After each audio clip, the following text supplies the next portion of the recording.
మహాభాగ్యం అంటారు. అటువంటి మహాభాగ్యాన్ని ప్రజలందరికీ కలిగించాలనే ఉద్దేశంతో కేంద్ర ప్రభుత్వం ఆయుష్మాన్ భారత్ అనే పథకాన్ని ప్రారంభించింది. 2018 ఏప్రిల్ 14వ తారీఖున ప్రారంభమైన ఈ పథకం కింద దాదాపుగా 10 కోట్ల కుటుంబాలకు సంపూర్ణ ఆరోగ్య రక్షణ కలిగించాలని చెప్పేసి ఉద్దేశం.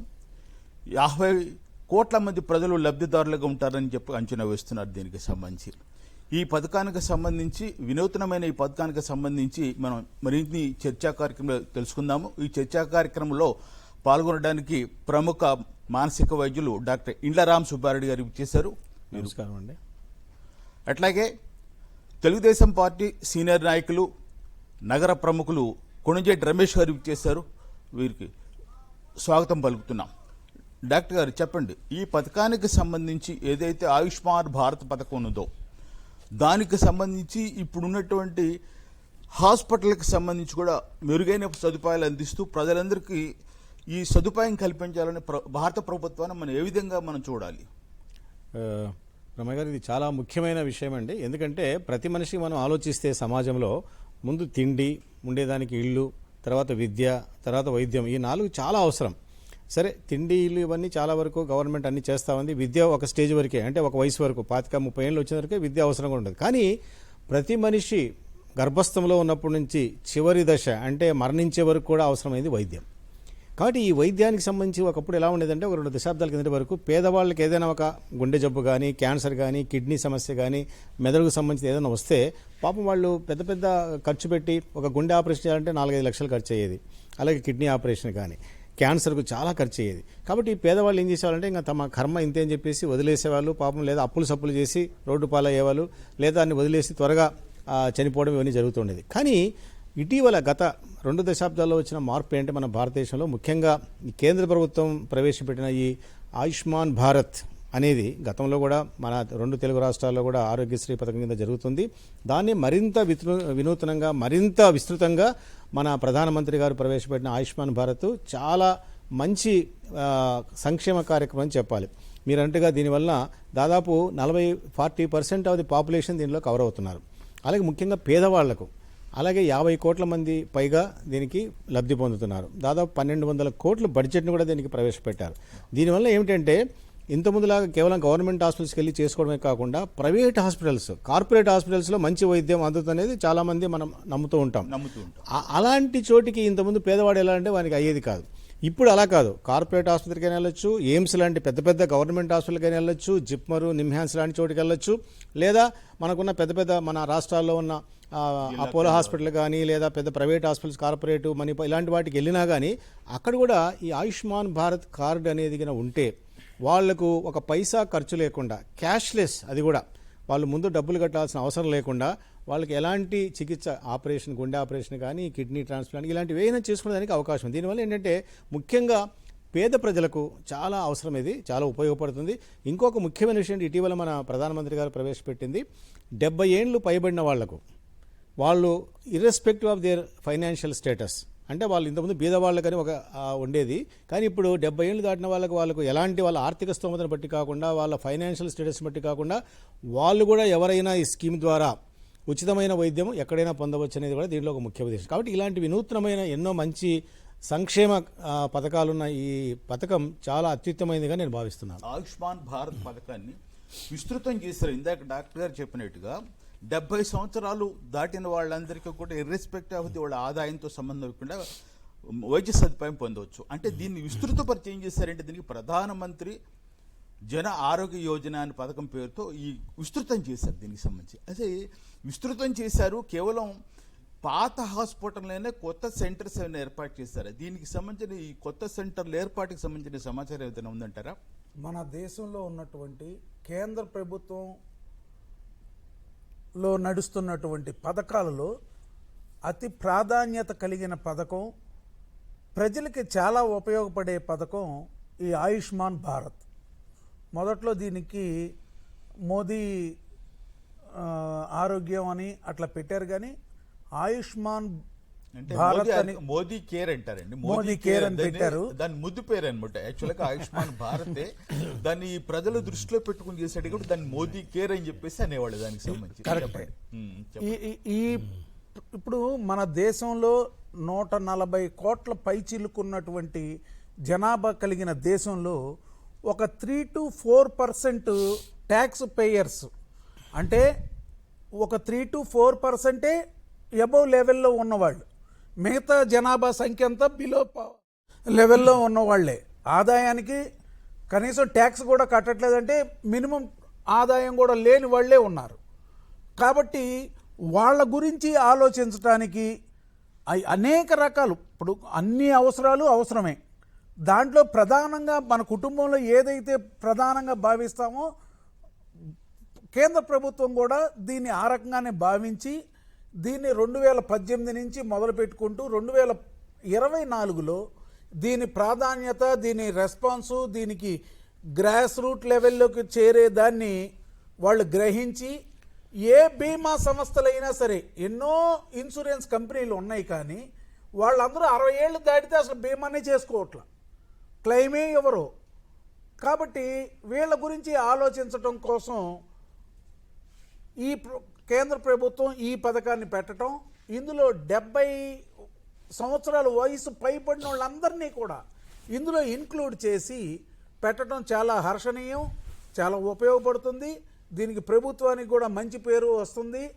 అట్లాగే దీనికి లిమిట్ మటుకు ఒక ఇందాక డాక్టర్ గారు చెప్పినట్టుగా క్యాష్లెస్, పేపర్లెస్ ఈ రెండు పథకం ద్వారా ఉపయోగపడుతుంది.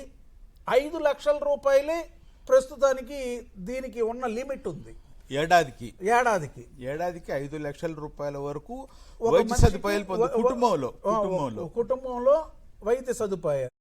అవును. మరి ఆ ద్వారానే 10 కోట్ల మంది కుటుంబాలు దీని మీద లబ్ధి పొందినాయి అనేది మన ప్రాథమిక నివేదికలు చెప్తున్నాయి.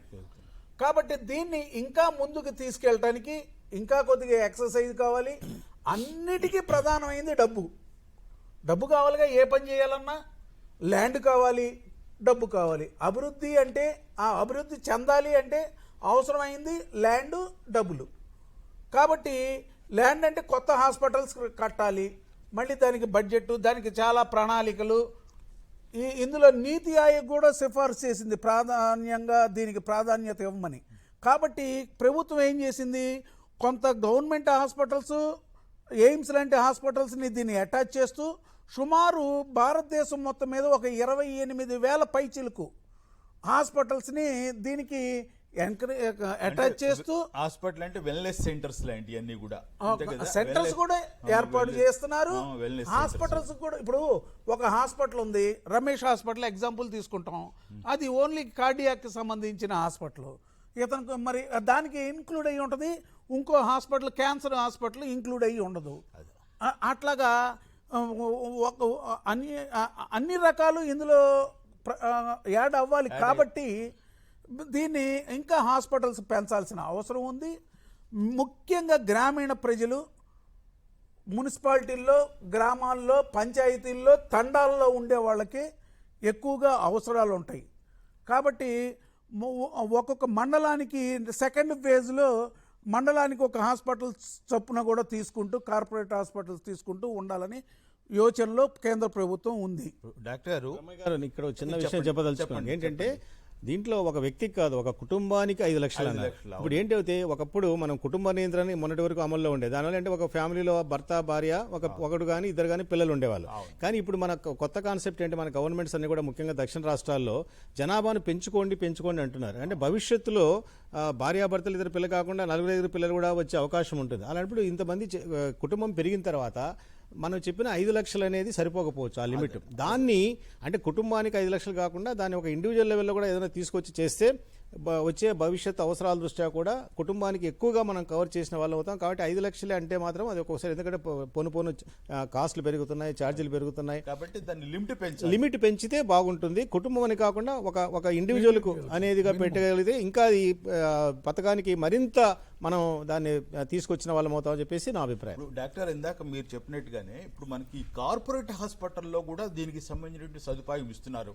అంటే దీనికి ఎట్లా గుర్తిస్తున్నారు ఈ కార్పొరేట్ హాస్పిటల్? మనకి ఆల్రెడీ ప్రాథమిక ఆరోగ్య కేంద్రాలు ఉన్నాయి, మరి రాష్ట్ర ప్రభుత్వాలు నిర్వహిస్తుంటే ఈ కాకుండా జిల్లా ఆసుపత్రులు ఉన్నాయి దీనికి సంబంధించి, అట్లా స్టేట్ లెవెల్ హాస్పిటల్స్ ఉన్నాయి. వీటితో పాటుగా ప్రైవేట్ కార్పొరేట్ హాస్పిటల్ కూడా దీనికి అనుమతిస్తున్నారా?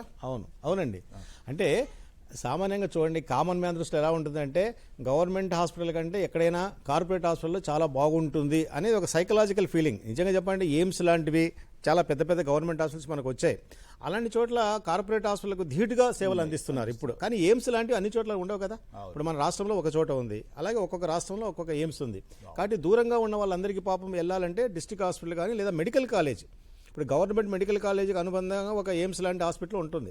కానీ ప్రజల సైకాలజీ ఎలా ఉంటుందంటే కార్పొరేట్కి వెళ్తే కొంచెం కేర్ ఎక్కువగా ఉంటుంది, ప్రైవేట్ హాస్పిటల్ అయితే కొంచెం బాగుంటుంది, శ్రద్ధ తీసుకుంటారనేది ఒక జనరల్గా వాళ్ళ యొక్క అభిప్రాయం ఉంటుంది. కాబట్టి ఈ కార్పొరేట్ హాస్పిటల్స్ చాలామంది కార్పొరేట్ హాస్పిటల్స్ ఏం చేస్తారంటే వాళ్ళు ఇది తీసుకోవడం ఎంపానల్ కావడం లేదు. ఎందుకు అంటే మీరు మాకు ఇచ్చే ప్యాకేజీ సరిపోవడం లేదనో, అంటే వాళ్ళకున్న చార్జెస్ గవర్నమెంట్ హాస్పిటల్ ఏమవుతుందంటే ఎలాగో అక్కడ పనిచేసే డాక్టర్స్కు ఎలాగో గవర్నమెంట్ శాలరీస్ ఇస్తుంది, మిగతా ఖర్చులకి ఇది సరిపోతుంది, మందులు ఉచితంగా వస్తాయి. కానీ మేము అలా కాదు కదా, మా జీతాలు కానీ మా స్టాఫ్ మెయింటెనెన్స్ కానీ మా మందులు కానీ ఇవన్నీ కూడా వాళ్ళకి ఫుడ్ కూడా పెట్టాలి, ఇవన్నీ డయాగ్నోస్టిక్ ఇవన్నీ కూడా మేమే చేస్తాం. కాబట్టి అనేది కొన్ని ప్రైవేట్ హాస్పిటల్స్ అనుకున్నంత ఆశించినంత మేరగా వాళ్ళు దీంట్లో ఇంక్లూడ్ కావడం లేదు ఈ ముఖ్య కారణం వల్ల. కాబట్టి దాన్ని మరింతగా ప్రోత్సహించి ప్రైవేట్ హాస్పిటల్ ఎంత ఎక్కువగా చేస్తే, అంటే మారుమూల ప్రాంతాల్లో కూడా చిన్న చిన్న ఊర్లలో కూడా తాలూకా హెడ్ క్వార్టర్లు మండల చోట కూడా ప్రైవేట్ హాస్పిటల్స్ తప్పకుండా ఉంటాయి. కాబట్టి అలాంటివి చేస్తే ఇంకా చేయగలిగితే, లేదా ప్రైవేట్ హాస్పిటల్స్కి ఇంకేదైనా ఇన్సెంటివ్ ఇచ్చే వాళ్ళని మనం ఎంకరేజ్ చేయగలిగితే ఇంకా ఎక్కువ మందికి మనం సేవ చేసిన వాళ్ళం అవుతాం. ఇప్పుడు డాక్టర్ మీరు చెప్పినట్టు ప్రైవేట్ హాస్పిటల్ ఎంకరేజ్ చేయాలి. కానీ నేను చూశానండి, గుంటూరు జనరల్ హాస్పిటల్ ఉంది, అది స్టేట్ లెవెల్ హాస్పిటల్గా రాష్ట్ర ప్రభుత్వం గుర్తించింది. అట్లా తిరుపతిలో ఉన్నటువంటి హాస్పిటల్, విశాఖపట్నంలో ఉన్న హాస్పిటల్, ఇవన్నీ స్టేట్ లెవెల్ హాస్పిటల్స్. కానీ అక్కడ ఉన్నటువంటి డాక్టర్లు సదుపాయాలు చూస్తే అద్భుతంగా ఉన్నాయి దానికి సంబంధించి. ఇవాళ దాన్ని కూడా మనం గవర్నమెంట్ ఆ విధంగా చేస్తే అసలు కార్పొరేట్ హాస్పిటల్ చూడరేమో అనిపిస్తుంది దానికి సంబంధించి, అంత బాగా ఉంది ట్రీట్మెంట్. కానీ రీసెంట్గా నేను గుంటూరు హాస్పిటల్ జనరల్ హాస్పిటల్కి వెళ్తే అక్కడ ఉన్న సదుపాయాలు, అక్కడ అందిస్తున్న సేవలు చూస్తే చాలా మాకు అద్భుతంగా ఉంది. సరే రమేష్ గారు, ఇక్కడ ఇంకొక ముఖ్యమైన అంటే ఇప్పుడు మీరు అన్నారు మెడికల్ కాలేజ్ హాస్పిటల్స్ నిజంగానే చాలా బాగుంది. ఎందుకంటే కార్పొరేట్ హాస్పిటల్స్లో సర్వీసెస్ మాత్రమే ఉంటాయి, కానీ మెడికల్ కాలేజీలో టీచింగ్ ఫెసిలిటీస్ కూడా ఉంటాయి. అక్కడ ఎండి చేసేవాళ్ళు, ఎంఎస్ చేసేవాళ్ళు, డిఎం చేసేవాళ్ళు, సూపర్ స్పెషల్ వీళ్ళందరూ ఉంటారు. కాబట్టి round the clock speciality doctors అందుబాటులో ఉంటారు. ఇప్పుడు మామూలు ప్రైవేట్ కార్పొరేట్ హాస్పిటల్ ఏంటంటే పగలంతా ఉంటారు, కానీ రాత్రిపూట ఏదో ఒక డ్యూటీ డాక్టర్ ఉండేదానికి అవకాశం ఉంది. కానీ ఇక్కడ ఏంటంటే వీళ్ళు ట్రైనింగ్ పొందుతుంటారు కాబట్టి ఇన్ఫ్రాస్ట్రక్చరు, డాక్టర్స్ అందుబాటు, మంచిగా అనుభవం ఉన్న వాళ్ళు, ట్రైనింగ్ పొందే వాళ్ళు ఎక్కువ మంది ఉంటారు. కాబట్టి అటు ఎనీ టైం ఎమర్జెన్సీ వచ్చినా చూసుకునేదానికి అవకాశం ఉంటుంది. కాబట్టి ఆ విధంగా మీరు చెప్పిన పాయింట్ చాలా వ్యాలిడ్. గుంటూరు కానీ, తిరుపతి కానీ, కడప కానీ, విశాఖపట్నం కానీ ఇలాంటి చోట్ల ఈ టీచింగ్ ఫెసిలిటీస్ ఉంటాయి. కానీ మీరు అంటే ప్రైవేట్ హాస్పిటల్స్లో అన్ని చోట్ల టీచింగ్ ఫెసిలిటీస్ ఉండవు, ఎండి కోర్సులు ఉండవు కదా, కష్టం అది. కాబట్టి ఆ విధంగా గవర్నమెంట్ హాస్పిటల్స్లో మ్యాన్ పవర్, డాక్టర్స్ యొక్క అవైలబిలిటీ మాత్రం చాలా బాగుంటుంది. అక్కడ డయాగ్నోస్టిక్ ఫెసిలిటీస్ కూడా బాగుంటాయి. కాబట్టి ఆ విధంగా దాన్ని ఇంకా కొంచెం అప్గ్రేడ్ చేసి ఆ ఇన్ఫ్రాస్ట్రక్చర్ చేయగలిగితే ఇంకా చాలా బాగుంటుంది. రమేష్ గారు, మనకి ఈ స్కీమ్ మొత్తం చూస్తున్నట్లయితే ప్రభుత్వాలు నేరుగా ఇస్తున్నాయా, దీనికి ఇన్సూరెన్స్ ద్వారా ఈ సదుపాయం కల్పిస్తున్నాయంటారా? ఇంత పెద్ద బీమా సంస్థ పథకం ప్రపంచంలోనే ఎక్కడా లేదు. ఇన్సూరెన్స్ అనేది ఖచ్చితంగా ఉంటుంది, కేంద్ర ప్రభుత్వమే బరాయిస్తుంది. అయితే ఇది ఇందాక డాక్టర్ గారు చెప్పినట్టుగా 5 లక్షలు ఒక ఫ్యామిలీకి అనేది ఇవాల్టి వైద్య పరిస్థితిని బట్టి అది ఏమాత్రం చాలదు, దీన్ని పెంచాలి. హాస్పిటల్స్లో కూడా మన గవర్నమెంట్ హాస్పిటల్స్ ఎన్ని రకాలుగా పెంచినా కూడా హాస్పిటల్స్లో R&D కంపల్సరీగా రొటీన్గా రన్ అయ్యే ప్రాసెస్ రీసెర్చ్ అండ్ డెవలప్మెంట్. అంటే ఇవాళ ఒక పరికరం కొంటే ఒక 50 లక్షలు పెట్టి పరికరం కొన్నారు అంటే వచ్చే నెలలో ఆ పై నెలలో ఒక 5-6 నెలల్లోనే దీంట్లో మళ్ళీ అడ్వాన్స్డ్ పరికరం వస్తుంది. అది 1.5 కోటి పెట్టి కొనాలి. ఊళ్ళో ఇప్పుడు MRI ఉంది, విజయవాడలో హాస్పిటల్స్ నాకు తెలిసి సుమారు 250-300 హాస్పిటల్స్ ఉన్నాయి. MRI ఎంతమంది దగ్గర ఉంది? అలాంటి ఈ రోజుకి కూడా మన విజయవాడ పరిస్థితి తీసుకుంటే ఒక టెస్ట్కి ముక్క తీసి ల్యాబ్కి పంపించి క్యాన్సర్కి బయాప్సీకి 3 days మళ్ళీ హైదరాబాద్ వెళ్ళి రావాల్సి వస్తుంది. అలాంటి ఈ విజయవాడ నగరానికి కూడా ఉంది. ఇవన్నీ ఇలాంటి పెద్దవాళ్ళతో దీంతో ఒక కమిటీ వేసి హెల్త్ కమిటీ అని ఒకటి వేసి ఇప్పుడు మీకు హెల్త్ ప్రభుత్వం కమిటీ కూడా కాదు సార్. దీన్ని హాస్పిటల్ కి సంబంధించి కమిటీలు ఉన్నాయండి ఆల్రెడీ, అభివృద్ధి కమిటీలు అని చెప్పేసి ఆసుపత్రి స్థాయిలో ప్రతి ఆసుపత్రి స్థాయికి ఒక కమిటీలు ఏర్పాటు చేసింది Yes. ప్రభుత్వం. అంతేకాకుండా మీరు ఇందాక చెప్పారు చూస్తారు, ఎంఆర్ఐ లాంటి సదుపాయాలు ఇవాళ అన్ని హాస్పిటల్, గవర్నమెంట్ హాస్పిటల్ మనకి విజయవాడ జనరల్ హాస్పిటల్లో ఉంది. అట్లాగే 100 బెడ్ ఉండేటువంటి ప్రతి చోట కూడా ఏర్పాటుకి సంబంధించి ప్రభుత్వం నిర్ణయాలు తీసుకుని దీనికి సంబంధించి మంచి సదుపాయాలు ఏర్పాటు చేస్తున్నారు దీనికి సంబంధించి. సో కాబట్టి ఇవాళ గవర్నమెంట్ హాస్పిటల్ నిర్లక్ష్యం కావట్లా, చూస్తున్నారు. కాకపోతే అంటే ప్రైవేట్ స్థాయి పోటీ పడటానికి ప్రయత్నం చేస్తున్నారు దీనికి సంబంధించి. అందాక డాక్టర్ గారు చెప్పారు ఇంకో మాట ఏంటంటే, ఇది ఎన్ని రీసెర్చ్ అన్నారు చూస్తారు మీరు. డాక్టర్ గారు ఏం చెప్పారు, మెడికల్ కాలేజ్ అనుబంధంగా ఉండటం వల్ల బోల్డ్ సదుపాయం వాళ్ళకి వస్తుంది దీనికి సంబంధించి. రమయ్య గారు, ఇక్కడ ఇంకో చిన్న విషయం మీరు అడిగారు, ఇది ఇన్సూరెన్స్ కంపెనీలా లేదా గవర్నమెంట్ అని. ఇక్కడ 2 రకాలు ఉందండి నాకు తెలిసిన. ఒకటి ఏంటంటే న్యూ ఇండియా ఇన్సూరెన్స్ కానీ, యునైటెడ్ హెల్త్ కానీ, లేదా స్టార్ హెల్త్ కానీ, ఇలాంటి ఇన్సూరెన్స్ కంపెనీల ద్వారా పంపించేది క్లెయిమ్ చేయడం అనేది ఒక పద్ధతి. లేదా డైరెక్ట్గా సెంట్రల్ గవర్నమెంట్ స్టేట్ గవర్నమెంట్కి ఫండింగ్ చేసి వాళ్ళ ద్వారా ఒక ట్రస్ట్ ఏర్పాటు చేసి, ఇప్పుడు మన ఆంధ్రప్రదేశ్ తెలంగాణలో మాత్రం ఇలాగే జరుగుతోంది. ఏది, they are not depending on the insurance companies. కాబట్టి సెంట్రల్ గవర్నమెంట్ డైరెక్ట్గా మనకి ఇస్తుంది. మనం ఒక ఆరోగ్యశ్రీ ట్రస్ట్ అనేది ఏర్పాటు చేసుకున్నాం. ఈ ట్రస్ట్ ద్వారా ఈ క్లెయిమ్స్ చేస్తారు. దీనివల్ల ఏంటంటే కొంచెం ట్రాన్స్పరెన్సీ బాగుంటుంది. Directly government is accountable. అదే ఇన్సూరెన్స్ కంపెనీ అంటే వాళ్ళు చాలా క్వశ్చన్లు, కొన్ని రిజెక్ట్ చేయడము, రకరకాల ప్రశ్నలు అడగడం, ఇవన్నీ కూడా ఉంటాయి వాళ్ళది ఇంటర్ఫియర్. కాబట్టి ఈ సందర్భంగా మీకు మధ్యలో అడ్డు చెప్తున్నాను, ఇన్సూరెన్స్ కంపెనీలు 5 లక్షలు లిమిట్ పెట్టారనుకోండి. సో ఇప్పుడు మీ చేతికి ఇచ్చేయి కదగా అని చెప్పేసి రేట్లు ఎక్కువ వేయటము, ఎక్కువ దోపిడీ చేయటం, ఈ హాస్పిటల్ వాళ్ళు ఎక్కువగా పని చేస్తున్నారు ప్రైవేట్ హాస్పిటల్ వాళ్ళు అని చెప్పేసి ఆరోపణలు వస్తున్నాయి. మీరు యాజ్ ఏ ప్రైవేట్ హాస్పిటల్కి సంబంధించిన ఒక డాక్టర్ గారు కాబట్టి మీ దీని మీద మీ అభిప్రాయం ఏంటి? చూడండి, ప్రతి ప్రొఫెషన్లో కానీ, ప్రతి సెక్షన్ ఆఫ్ ది సొసైటీలో కానీ ఇలాంటివి ఉంటాయండి. అన్నీ 100% పర్ఫెక్ట్గా ఎక్కడ ఉండవు. కాబట్టి అలా చేసే వాళ్ళు కూడా కొంతమంది ఉండొచ్చు. అందుకని ఏం చేయాలంటే గవర్నమెంట్ వాళ్ళు ఏమంటారు, మాకు మీరు ఇచ్చేది సరిపోవడం లేదు బాబు, అందుకని మేము ఇలా చేయాల్సి వస్తుందని కూడా ఒక్కోసారి ప్రైవేట్ డిస్కషన్లో చెప్తూ ఉంటారు. కాబట్టి గవర్నమెంటే కొంచెం దాన్ని ఇంకా కొంచెం స్ట్రీమ్ లైన్ చేసి, ఇంకా కొంచెం ట్రాన్స్పరెంట్గా దాన్ని రీజనబుల్గా ఒక అకౌంట్ వాళ్ళకైనా చేసి, ఒక ఎక్స్పర్ట్ కమిటీని పెట్టి ఇంకా కొంచెం వాళ్ళకు ఇన్సెంటివ్ పెంచి, ఇలా చేస్తాము రీజనబుల్గా, ఇంకా మీరు ఎలాంటి మాల్ ప్రాక్టీస్ కానీ ఇలాంటి చేయొద్దు అనేది కింద చేయగలిగితే వాళ్ళు కూడా కావాల్సింది. చాలామంది డాక్టర్స్, యంగ్ డాక్టర్స్కి నిజంగా ప్రాక్టీస్ ఉండదు. ఇప్పుడు ఎస్టాబ్లిష్డ్ డాక్టర్స్ సరే కానీ కొత్తగా ఒక MBBS MD పాస్ అయిన ఆయన ప్రాక్టీస్ పెట్టుకుంటే వెంటనే ఆయనకు ఇన్కమ్ ఉండదు. అలాంటి వాళ్ళు నిజంగా ఈ ఎంపానల్ చేసుకుంటే వాళ్ళకి మినిమం గ్యారంటీ, మినిమం పేషెంట్లు వస్తారు, చక్కగా చేసుకుంటారు వాళ్ళ స్కిల్ ఉపయోగించి. కాబట్టి అలాంటి వాళ్ళకి మనం గవర్నమెంట్ ఎంకరేజ్ చేసి ఇవ్వగలిగితే చక్కగా ఈ స్కీమ్ ఇంకా కొంచెం బాగా సక్సెస్ అయ్యడానికి అవకాశం ఉంటుంది. ఇప్పుడు ఒకటి సార్, ఇందాక మీరు చెప్పిన క్వశ్చన్ చాలా కరెక్ట్ అయిన క్వశ్చన్ వేశారు. ఈ ఇన్సూరెన్స్ది అనేది ఈ హాస్పిటల్స్ వాళ్ళు ఓవర్ బిల్లింగ్ చేసేసి దోపిడీగా చేస్తున్నారు అనేది కరెక్టే. దీనికి ఇన్సూరెన్స్ కంపెనీలు వాళ్ళు కూడా 1-2 కేసులు ఎప్పుడైతే తగిలినాయో ఆటోమేటిక్గా ప్రతి కేసుని, ప్రతి ఫైల్ని స్కూట్నీ చేస్తున్నారు. అంటే doctor visit 2000 rupees per day అని వేస్తున్నారు, 2 times విజిట్ 2000 అని వేస్తున్నారు, దాన్ని క్లెయిమ్ ఇవ్వట్లా. అట్లాగే room rent, deluxe room rent 7,000 రూపాయలు అని వేస్తున్నారు.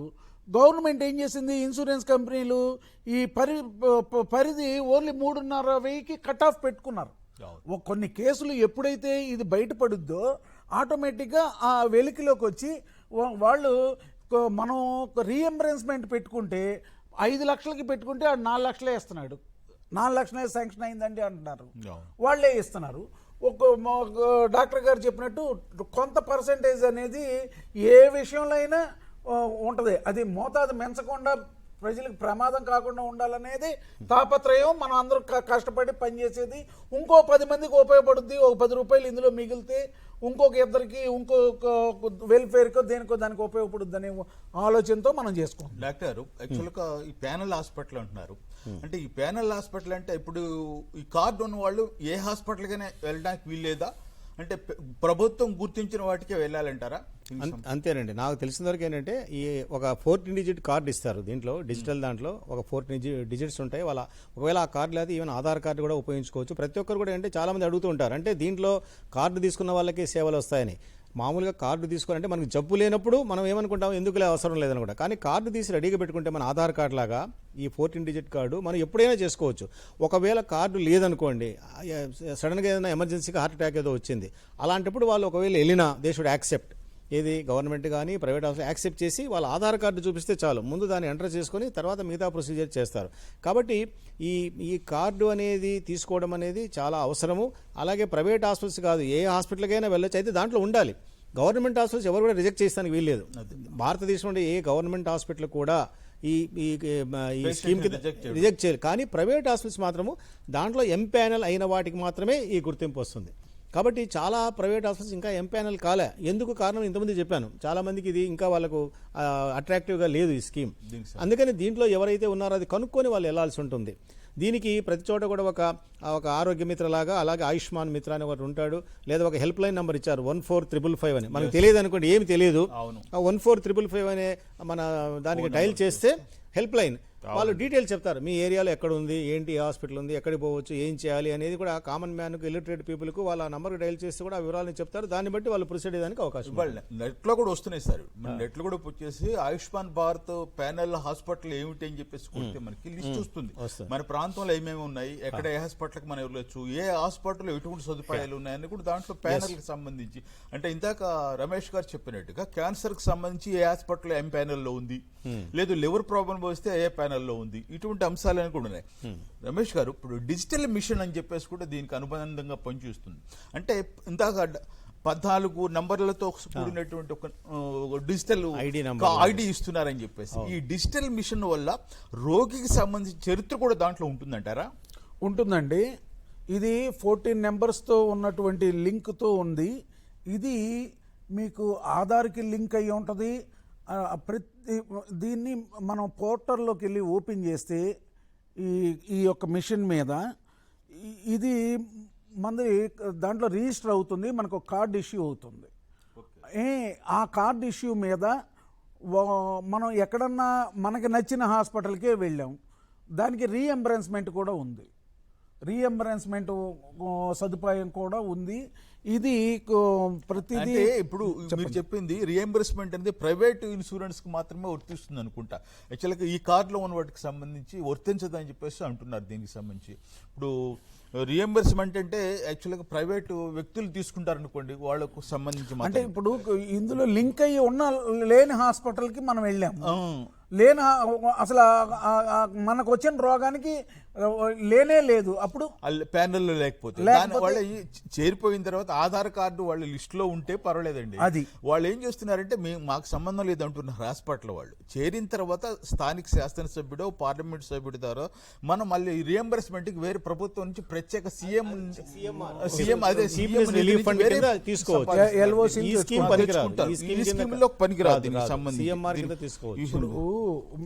దీని ప్రాచుర్యం మన ఆంధ్రప్రదేశ్ వరకు మనకి ఉన్నటువంటి ఆరోగ్యశ్రీ వాటి మీద కొన్ని రాష్ట్రాలు ఉన్నాయి.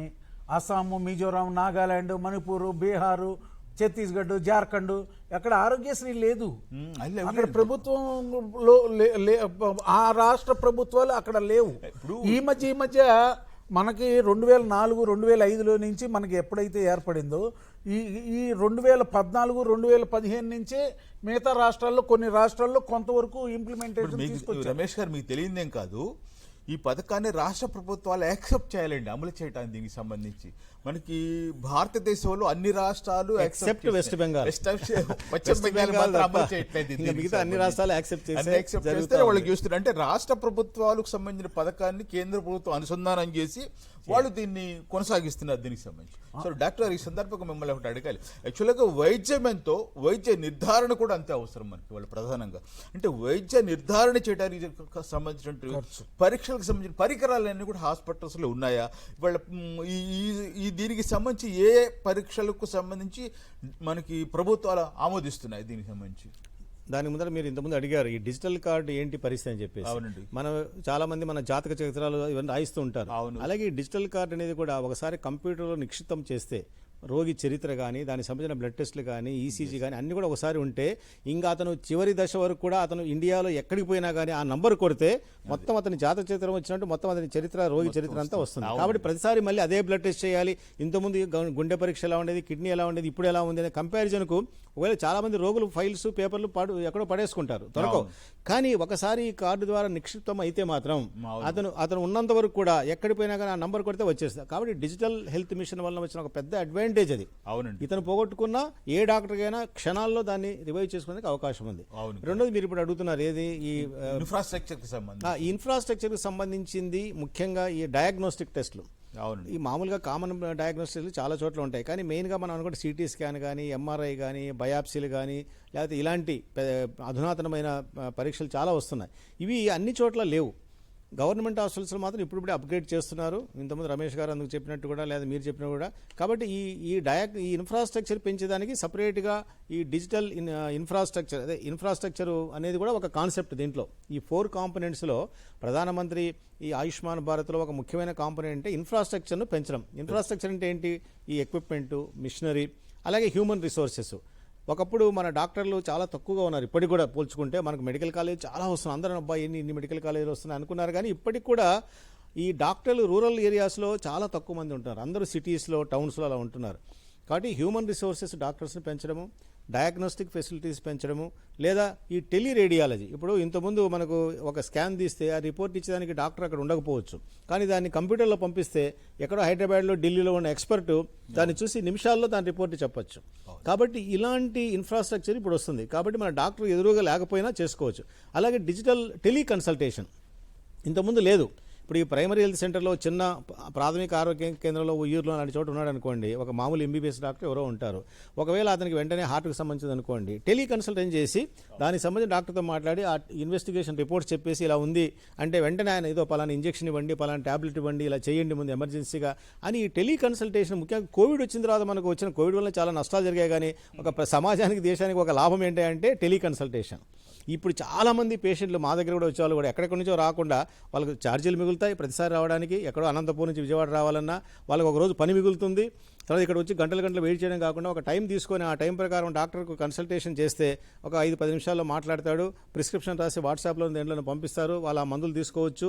కాబట్టి ఇది నిజంగా ఈ డిజిటల్గా చేయడము, ఈ ఇన్ఫ్రాస్ట్రక్చర్ ఎక్స్పాండ్ చేయడం, ఇవన్నీ చేయడం వలన పేషెంట్లు చాలా రిలీఫ్ వస్తూ ఉంది, వాళ్ళ ఖర్చులు తగ్గుతున్నాయి, ప్రయాస తగ్గుతుంది, వాళ్ళకు వెంటనే ఎక్స్పర్ట్ అడ్వైస్ కూడా జరుగుతూ ఉంది. ఈ విధంగా రమేష్ గారు, ఇప్పుడు ఇందాక మనం అనుకున్నట్లుగా ఈ పథకం ద్వారా ఏదైతే ప్రభుత్వం విస్తరణ చేసింది, భారత్ ఆయుష్మాన్ పథకాన్ని ఏం చేసిందంటే దానికి సంబంధించి ప్రధానమంత్రి మామూలుగా ఆరోగ్య యోజన పథకంగా మార్పు చేసింది. దీని సందర్భంగా మహిళలకు కూడా ఉపాధి పెంచే అవకాశాన్ని దీంట్లో రూపొందించారు.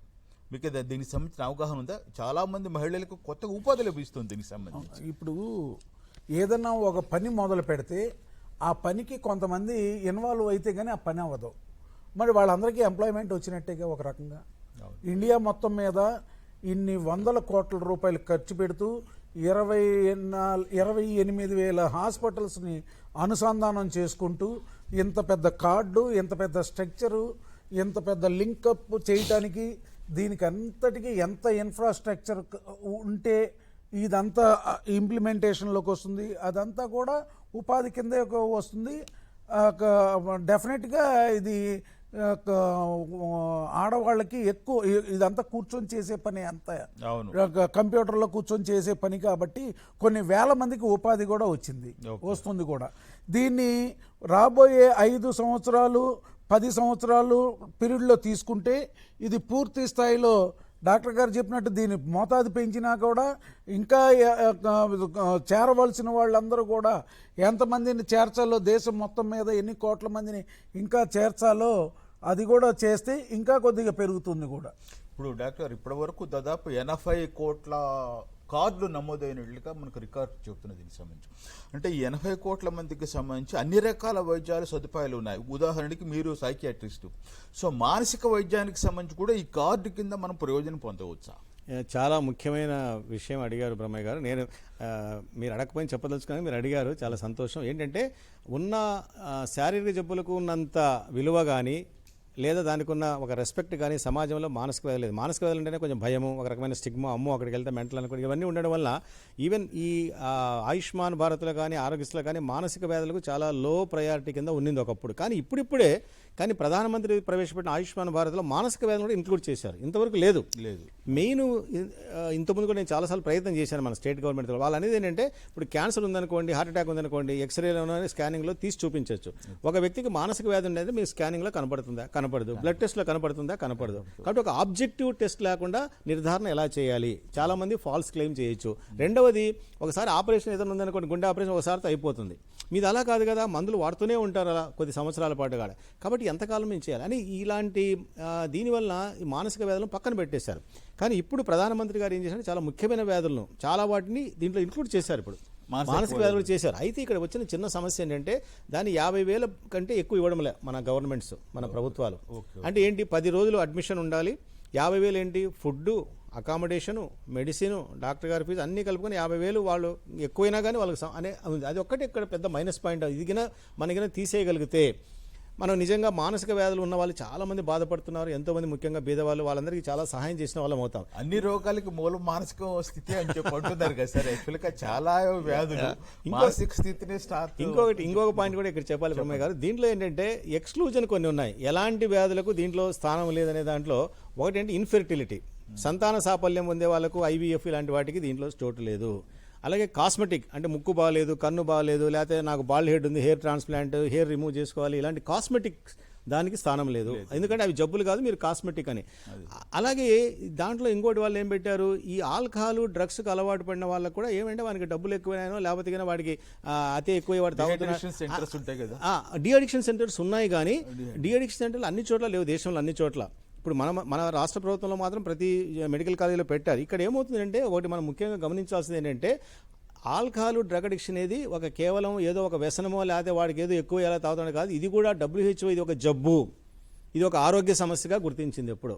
కాబట్టి ఆల్కహాల్ అడిక్షన్, డ్రగ్ అడిక్షన్ను వాడికి ఏదో పొగరు ఎక్కువయో లేదా డబ్బులు ఎక్కువ తాగుతాడో అనకుండా దీన్ని కూడా వ్యాధిగా గుర్తించి, శారీరక వ్యాధిలాగా గుర్తించి ఈ ఆల్కహాల్ రీహాబిలిటేషన్ సెంటర్స్కి ఇది వర్తించదని ఉంది.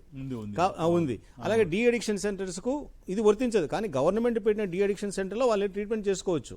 కానీ బయట ఎవరైనా ఇప్పుడు మాలాంటి ప్రైవేట్ హాస్పిటల్స్లో డి అడిక్షన్ సెంటర్లో ట్రీట్మెంట్ తీసుకుంటే దానికి ఇది వర్తించదు. ఎందుకు అంటే ఇది ఆల్కహాల్ డ్రగ్ అడిక్షన్ ఒక జబ్బుగా వాళ్ళు గుర్తిస్తే ప్రభుత్వం వాళ్ళు, ఇది నేను గట్టిగా చెప్పదలుచుకున్నాను. దీన్ని ఏదో ఒక వ్యసనంగానో లేకపోతే ఇంకో రకంగానో కాకుండా ఇది కూడా ఒక హెల్త్ ప్రాబ్లము, మిగతా జబ్బుల్లాగా దీనికి కూడా జబ్బు వచ్చినప్పుడు, మనసుకు జబ్బు చేసినప్పుడు వాడు తాగుతాడు లేకపోతే డ్రగ్స్ వేసుకుంటాడని దీన్ని కూడా పెట్టగలిగితే మనం చాలా మంది హెల్ప్ చేసిన వాళ్ళం అవుతాం. ఈ డి అడిక్షన్ సెంటర్స్ కొన్ని చోట్ల ఉన్నాయి, కానీ దేశమంతటా లేవు ఇవి.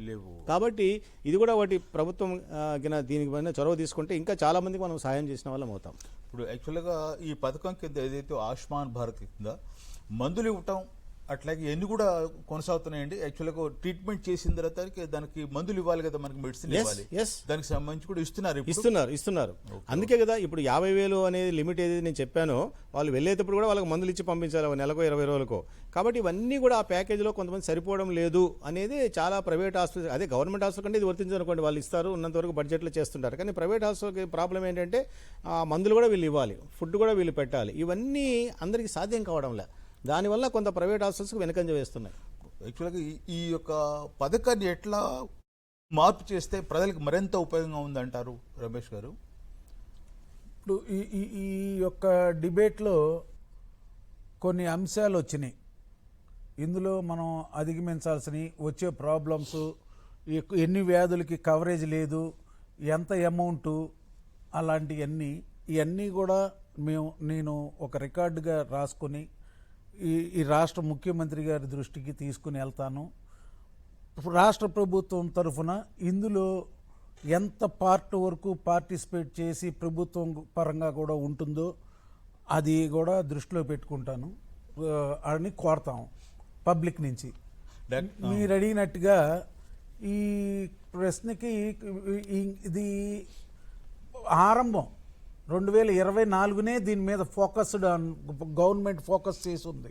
2024 సెకండ్ స్టేజ్ అండి విస్తరించడం. 2018లో దీన్ని ప్రారంభించింది, ఛత్తీస్గఢ్ లో ప్రారంభించారు. అది 2018లోనే స్టార్ట్ అయింది. అది ఛత్తీస్గఢ్ లో ఫస్ట్ బీజపూర్ లో ప్రధానమంత్రి గారు ఈ పథకాన్ని ప్రారంభించారు దీనికి సంబంధించి. ఆ తర్వాత 2024 విస్తరించి, ఇందాక డాక్టర్ గారు చెప్పారు చూసారే, 70 ఏళ్లు దాటిన వాళ్ళు ఆదాయంతో సంబంధం లేకుండా ఎవరైనా ఈ కార్డు తీసుకొని పూర్తిగా వైద్య సదుపాయం పొందొచ్చు. అది దీనికి సంబంధించి.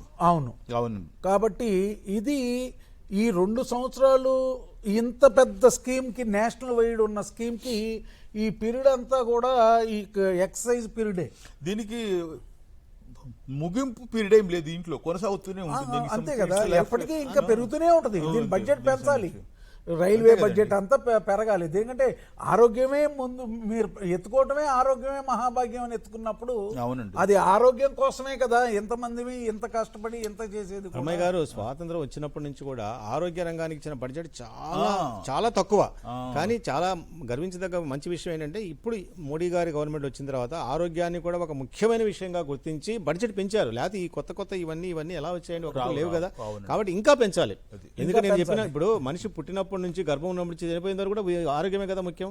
మిగతావన్నీ వేరే విద్య ఒక స్టేజ్లో ఆగిపోతుంది. కాబట్టి ఆరోగ్యం అనేది తప్పదు, అవసరం. పైపెచ్చు 70 ఏళ్ల స్టేజ్ పైన తర్వాత వాడి ఎక్కువ అవయవాలన్నీ ఆగిపోయిన స్టేజ్కి వచ్చిన తర్వాత కదా వాడు ఆశిస్తుంది.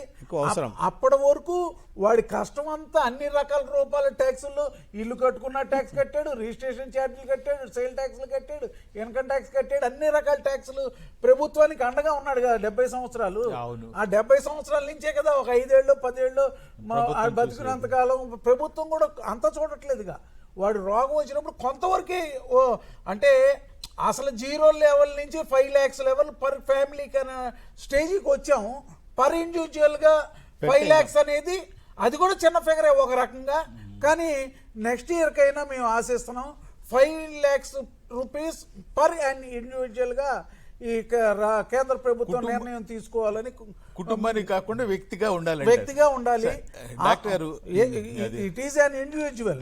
చివరిగా చెప్పండి, ఇప్పుడు 70 సంవత్సరాలు దాటిన వాళ్ళకి మాత్రమే. ఇప్పుడు మీరు స్టార్టింగ్ లో చెప్పాడు ఏమన్నారు, ఆహారము, ఉండటానికి ఇల్లు, అట్లా ఆరోగ్యం కూడా కీలకం కదా. సో కాబట్టి ఇర్రెస్పెక్టివ్ ఆఫ్ ది ఇన్కమ్ ప్రజలందరికీ ఇచ్చే అవకాశం ఉందంటారా భవిష్యత్తులో మనం ఆశించవచ్చా? చాలా యూనివర్సల్ హెల్త్ సిస్టమ్ అండి, యూనివర్సల్ హెల్త్ మిషన్. నిజంగా చెప్పండి ఇది ఫ్యూచర్లో వచ్చేది. నిజంగా చెప్పండి కొన్ని దేశాలు ఇది ఆల్రెడీ పాటిస్తున్నారు. అంటే వాళ్ళకు ఇన్కమ్తో సంబంధం లేదు, ఏజ్తో సంబంధం లేదు, వాని స్టేటస్తో సంబంధం లేదు. Everybody has the access for free health care.